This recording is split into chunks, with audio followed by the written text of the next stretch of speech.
नमो भगवते वासुदेवाय। जय श्री कृष्ण। श्रीमद् भागवत गीता के महात्म्य का 7वां अध्याय प्रारंभ होता है। भगवान शिव माता पार्वती से कहते हैं, अब मैं 7वें अध्याय का महात्म्य बतलाता हूँ, जिसे सुनकर कानों में अमृत राशि भर जाती है।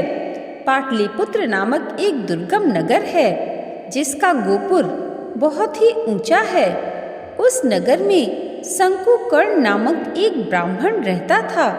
उसने वैश्य वृत्ति का आश्रय लेकर बहुत धन कमाया, किंतु न तो कभी पितरों का तर्पण किया और न ही देवताओं का पूजन किया। वह धनोपार्जन में तत्पर होकर राजाओं को ही भोज दिया करता था। एक समय की बात है, उस ब्राह्मण ने अपना चौथा विवाह करने के लिए पुत्रों और बंधुओं के साथ यात्रा की। मार्ग में आधी रात के समय जब वह सो रहा था, तब एक सर्प ने कहीं से आकर उसकी बाँह में काट लिया। उसके काटते ही ऐसी अवस्था हो गई कि मणि, मंत्र और औषधि आदि से भी उसके शरीर की रक्षा असाध्य जान पड़ी। तत्पश्चात कुछ ही क्षणों में उसके प्राण पखेरु उड़ गए और वह प्रेत बना। फिर बहुत समय के पश्चात वह प्रेत सर्प योनि में उत्पन्न हुआ।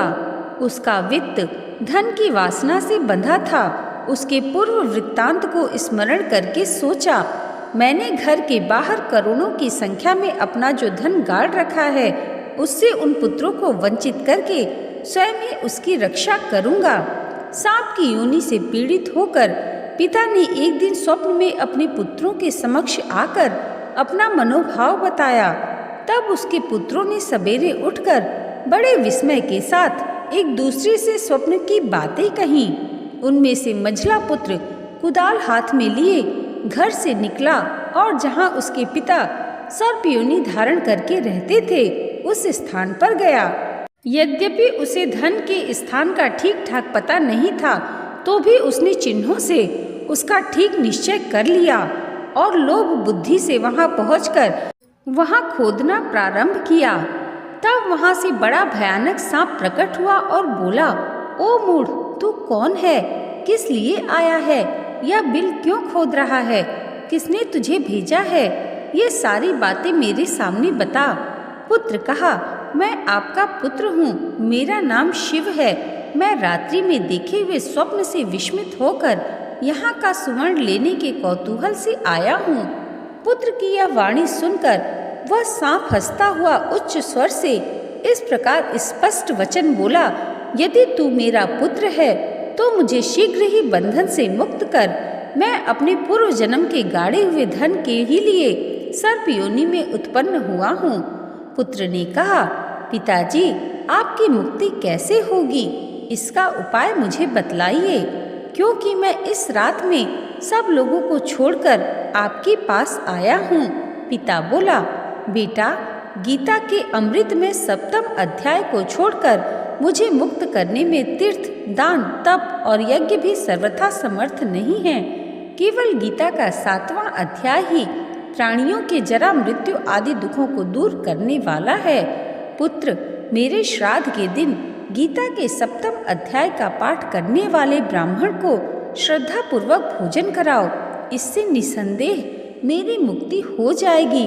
वत्स, अपनी शक्ति के अनुसार पूर्ण श्रद्धा के साथ निर्व्यसयी और वेद विद्या में प्रवीण अन्य ब्राह्मणों को भी भोजन कराना। सर्प योनि में पड़े हुए पिता के ये वचन सुनकर सभी पुत्रों ने उसकी आज्ञा अनुसार तथा उससे भी अधिक किया।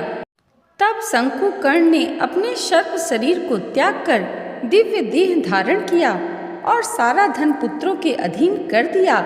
पिता ने करोड़ों की संख्या में जो धन उनमें बांट दिया था, उससे वे पुत्र बहुत प्रसन्न हुए। उनकी बुद्धि धर्म में लगी हुई थी, इसलिए उन्होंने बावली, कुआं, पोखरा, यज्ञ तथा देव मंदिर के लिए उस धन का उपयोग किया और अन्नशाला भी बनवाई। तत्पश्चात 7वें अध्याय का सदा जप करते हुए उन्होंने मोक्ष प्राप्त किया।